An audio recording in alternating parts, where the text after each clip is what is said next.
वैसे इसमें वक्त की पाबंदी नहीं होना थी। आज बहुत मन था हमारा लंबा बोलने का, लेकिन आपने तय किया है, सीमा तय की है, तो मैं जरूर उसके भीतर कोशिश करूंगा खत्म हो। श्रीमान, इतिहास ही आगे आने वाले वक्त की राह और रास्ता तय करता है। जो इतिहास से सबक नहीं लेते हैं वो हमेशा गड्ढे में जाते हैं। गड्ढे जो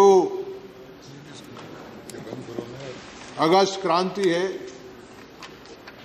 वो हिंदुस्तान की आजादी की आर पार की लड़ाई है।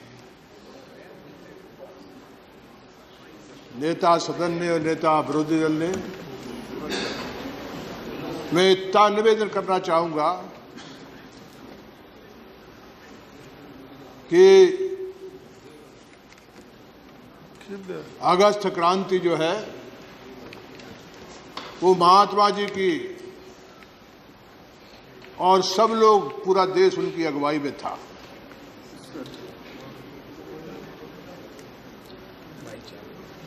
और उसके बाद जवाहरलाल जी थे, सरदार वल्लभ भाई पटेल थे,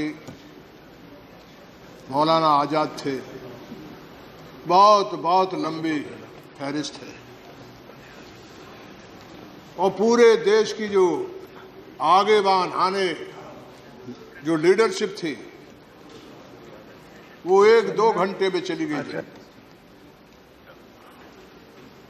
और इसके बाद 42 का जो आंदोलन है देश के नौजवानों ने अपने हाथ में लिया। राम गोपाल जी ने ठीक कहा, गुलाम नबी जी,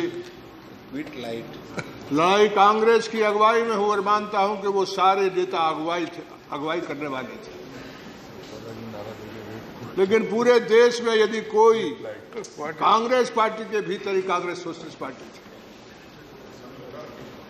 और कांग्रेस सोशलिस्ट पार्टी के लोगों ने, और वो सब लोग नौजवान थे। जयप्रकाश जी जेल फान जाते हैं, लोहिया और अरुणा आसिफ अली, यूसुफ बहरहाली, कितने कितने लोगों के नाम। इसके अलावा मैं जिस गांव में बाबई में रहता हूं, मेरा जन्म हुआ है, वो भारतीय आत्मा माखनलाल चतुर्वेदी, मेरे गांव में ही 52 लोग गिरफ्तार हुए थे। और मुझे गौरव है कि उस समय मेरे पिताजी भी गिरफ्तार रहे थे। 1857 का आपने जिक्र किया। मैं सुभद्रा कुमारी चौहान जहां से जन्म हुआ है, जिन्होंने खूब लड़े मर्दानी वो तो झांसी वाली रानी थी, उस लड़ाई में भी दिग्विजय जी, भुजबल सिंह, मेरे परदादा, ग्रैंडफादर, झांसी की लड़ाई में मारे गए। 42 में एक नहीं, ये पूरी आगे आने वाले लोग थे, आगे वाली जो नेतृत्व था वो सब जेल में था। लेकिन हिंदुस्तान के नौजवानों ने, और वो नौजवान भारत छोड़ो आंदोलन, और वो भारत छोड़ो आंदोलन कोई एक दिन में नहीं बना है। वो झांसी की रानी से लेकर, मंगल पांडे से लेकर, बहादुर शाह जफर से लेकर, भगत सिंह से लेकर, सुखदेव से लेकर, कितने लोग अपनी जान कुर्बान कर गए, कितने लोग फांसी चले गए। आजाद हिंद फौज में कितने लोग हलाक हो गए, वतन से चले गए। ये लड़ाई साझा है, और इतिहास को साझा बना के रखना, ये देश जो है वो कई तरह की साझा विरासत से बना है। उस साझा विरासत को, उस इतिहास को याद नहीं रखेंगे, दोनों में एक ही बुलाया। तो मैं मानता हूं कि आने वाली जो नस्लें हैं, हमारे आने वाले लोग हैं, वो कई तरह के भ्रम में पड़ेंगे। इतिहास की सच्चाई आने वाली राह की सच्चाई होती है।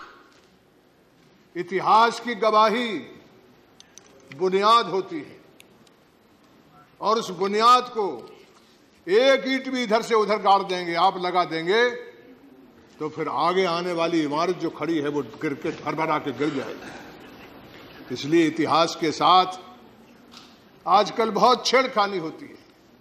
इस मौके में मैं बोलना नहीं चाहता, लेकिन मैं एक बात जरूर कहना चाहता हूं।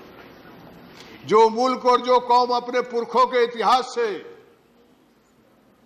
जो मुल्क और जो कौम अपने इतिहास से छेड़खानी करती है, वो कौम के साथ ही छेड़खानी हो जाती है।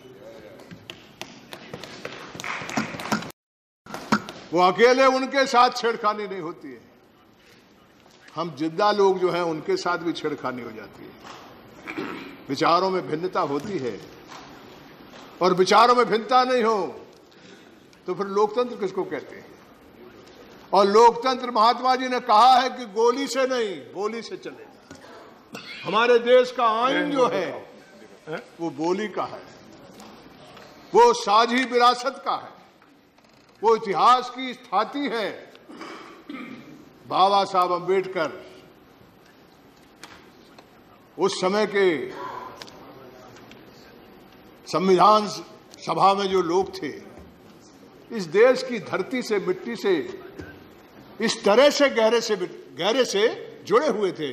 ठीक, थैंक यू सर। मैं इतनी गहराई से जुड़े हुए थे कि उन्होंने इस देश के अंतर विरोधों को जान करके, भाषा का, रीजन का, रिलीजन का, हर 20 किलोमीटर में भाषा बदल जाती है, ये सारी चीज जानने के बाद गीता और रामायण आगम और निगम के परे लोगों के लिए है। ओके।